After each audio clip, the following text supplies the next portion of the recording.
So the Everguild has announced counterattack features in yesterday's Q&A with the devs on Discord. That was actually really big news, a surprise. And what this is a feature. And at this point, there's been several people, I think, doing spoilers for some of the counterattacks. So this news may not be entirely new to you. But this is information that I've got from Everguild in terms of how counterattacks work, as well as some questions I've asked. So counterattacks are available to any player who takes the second turn. So if you do not go first, you do not have access to a counterattack card. Counterattack is added to your hand as the second player every game, whether it is practice or in events or in ladder. That's going to happen, and then depending on the faction that you are in, you will get that faction's counterattack card added to your deck.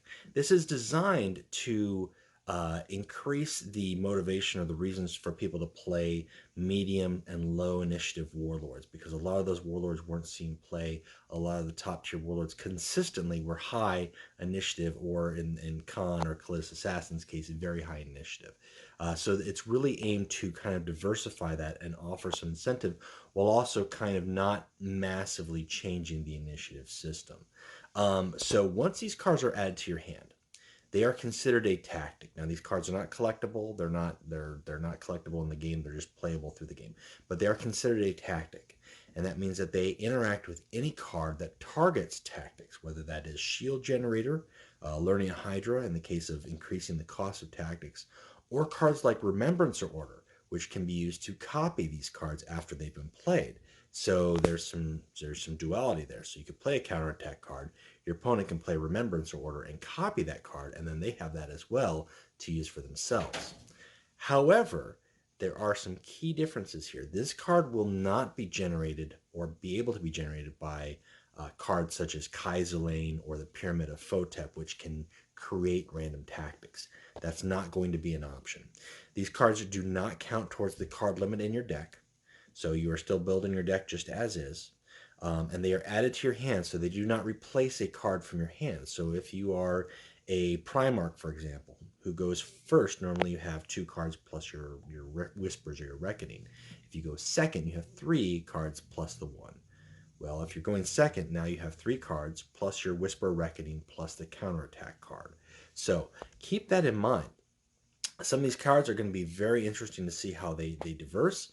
I've got 3 available to take a look at here in just a second, but I just wanted to kind of go over those points and those details that Everguild has shared with me regarding how these counterattack cards work. And I'm really excited to see this feature added to the game.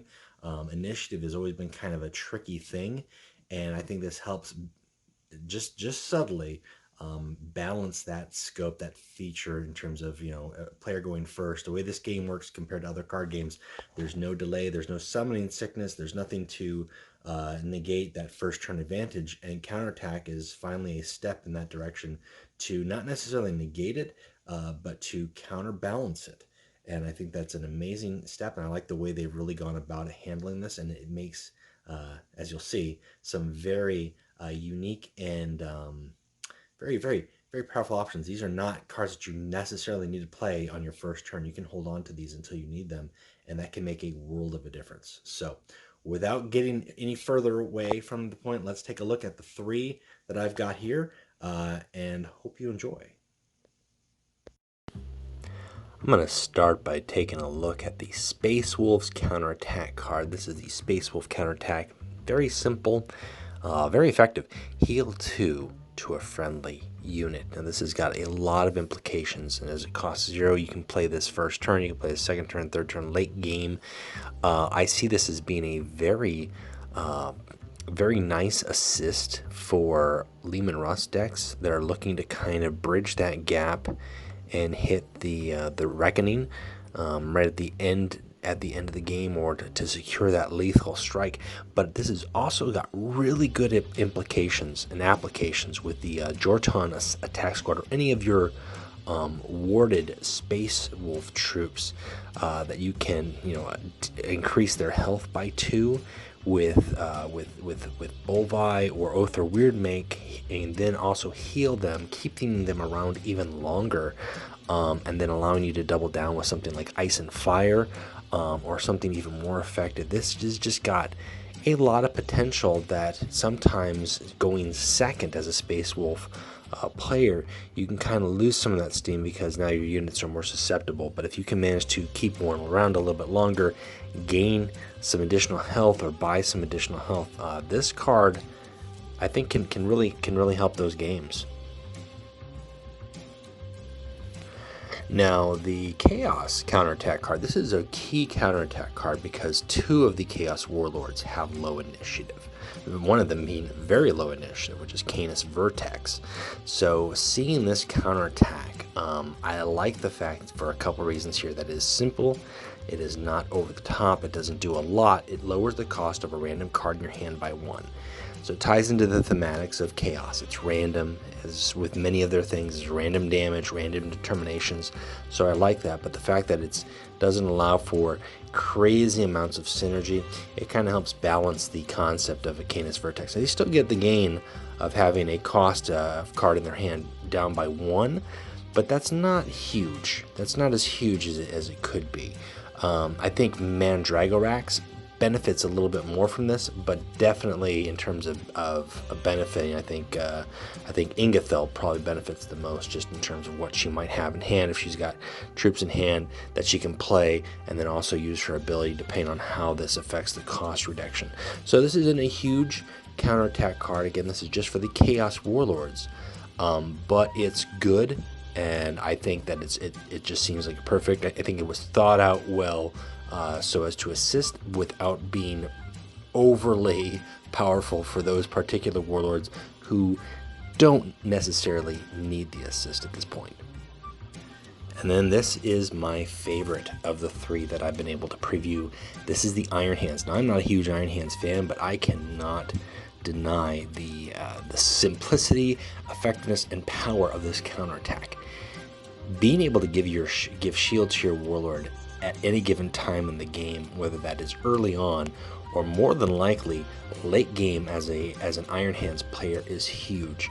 If you've got Gabriel Centaur, who is their only warlord with low initiative, and he's got 2 servo harnesses, and late game you're able to give yourself shield, buying you even more time and healing yourself even more. This is just such a strong card.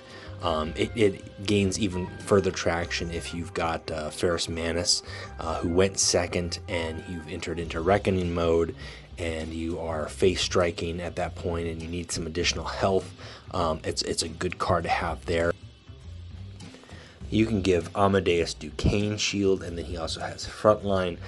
This has just got a lot of strong strength behind it for a counterattack card. I really like this. I really like the fact that it gives quite a lot. It doesn't give too much, but it gives quite a lot, especially for a low initiative warlord like Centaur, who really relies on a clutch player.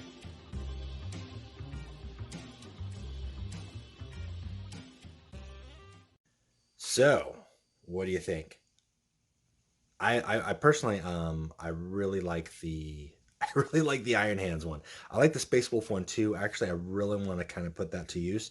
But all the Space Wolf warlords have medium initiative, so it's really kind of a toss up.